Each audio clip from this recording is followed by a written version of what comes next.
RTV app వార్తల్ని క్షణాల్లో చదివే అవకాశం ఉంటుంది. ఒక న్యూస్ పేపర్, ఒక టెలివిజన్ ఛానల్ మీ చేతుల్లో ఎప్పుడూ ఉంటాయి. ఖానాపూర్లో విచ్చలవిడిగా ఇసుక మాఫియా ఆగడం లేదు.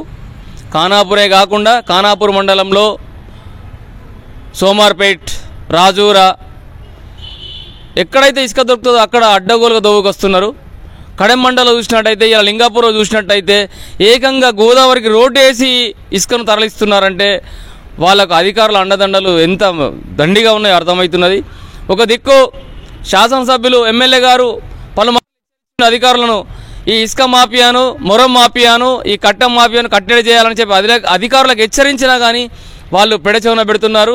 మొన్ననే కలెక్టర్ గారు స్ట్రిక్ట్ ఆదేశాలు ఇచ్చారు, ఇసుక మాఫియాను వదిలేది లేదు అని ఒక దిక్కు అధికారులకు చెప్పుతున్నా కానీ ఇక్కడ ఖానాపూర్ కడెం మండలంలో మాత్రం ఇసుక కానీ, మొరం కానీ, కర్ర కానీ విపరీతంగా పోతుంది. ఎందుకు పోతుంది అంటే అధికారులకు పెడచెవున పెడుతున్నారు. దీని వెనుక ఏంటంటే ఒక కలెక్టర్ గారి ఆదేశాలను కూడా వీళ్ళు బేఖాతరు చేస్తున్నారంటే వీళ్ళు అధికారులు ఎంత ముదిరిపోయిందో అర్థమవుతున్నది. కేవలం ధనార్జనే ధ్యేయంగా అధికారులు పనిచేయడం సరికాదు. ప్రజల అవసరాలు చూడాలా. ఇక్కడ గ్రౌండ్ వాటర్ దెబ్బతింటుంది, రకరకాల ఇబ్బందులు అవుతాయి. ఇక్కడ డబుల్ బెడ్రూమ్ కూడా చూసినట్టయితే ఘోరంగా ఒక నూతిలాగా తోడిల్లు మొరాన్ని. అప్పుడు కూడా అధికారులు హెచ్చరించినా కానీ అదే మళ్ళీ యథావిధిగా సాగుతుంది. ఇసుకకైతే నువ్వు ఖానాపూర్ చుట్టుపక్కల చూసినట్లయితే ఎక్కడ దొరికితే అక్కడ డంపులు, ఎక్కడ చూసినా 40-50 ట్రిప్పులు కనబడుతుంది. దాన్ని కూడా పట్టించుకుంటలేరు. కేవలం అధికారులు నామమాత్రపు చర్యలతో చేతులు దొడుపుకుంటున్నారు. ఇలా భాగస్వామ్యం తప్పకుండా అధికారులకు ఉంటుంది. పోలీసు వ్యవస్థ కూడా దీనిపై కఠినంగా చర్యలు తీసుకోవాలని కోరుతున్నా. ఎందుకంటే గస్తీ తిరగడంలో ఏ ట్రాక్టర్ కనిపించినా, ఏ జేసీబీ ఎక్కడ నడుతుందో తెలిసిపోతుంది ఆటోమేటిక్గా. ఎందుకంటే పెట్రోలింగ్లో తీసుకొచ్చి లోపల వారేసి మైనింగ్ అప్పచెప్తే కఠినమైన నిర్ణయాలు తీసుకొని అవసరమైతే ఈ మాఫియా మీద పీడీ యాక్ట్ ఉపయోగించినట్లయితే ఈ ఇసుక మాఫియా కానీ, మొరం కానీ, కర్ర కానీ ఆగుతుంది.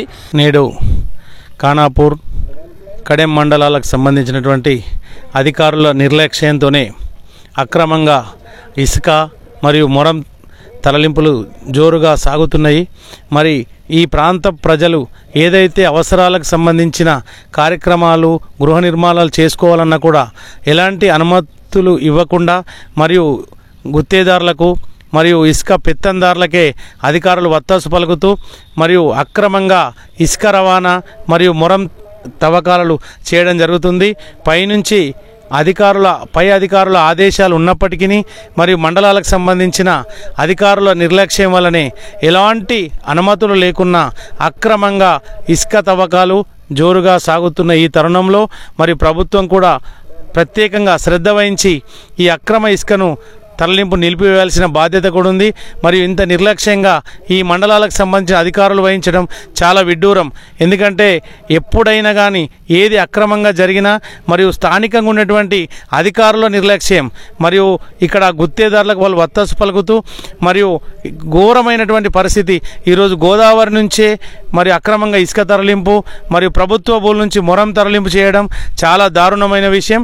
మరి దీని పై అధికారులు మరియు ప్రభుత్వ పెద్దలు కూడా స్పందించి దీని అక్రమంగా ఏదైతే జరుగుతున్నదో ఈ పాత ఖానాపూర్ మరియు పాత కడెం మండలాలకు సంబంధించిన అక్రమంగా ఏది జరిగినా పై అధికారులు స్పందించి ఈ అక్రమ ఇసుక తరలింపు కానీ మిగతా ఏ కార్యక్రమాలైనా నిలిపివేసే బాధ్యత ప్రభుత్వ అధికారులపై ఉంది. ఖచ్చితంగా ఈ అధికారులను వెంటనే మరిన్ని వీడియోస్ కోసం ఛానల్ ని సబ్స్క్రైబ్ చేయండి. లేటెస్ట్ అప్డేట్స్ కోసం వాట్సాప్ ఛానల్ ని ఫాలో చేయండి.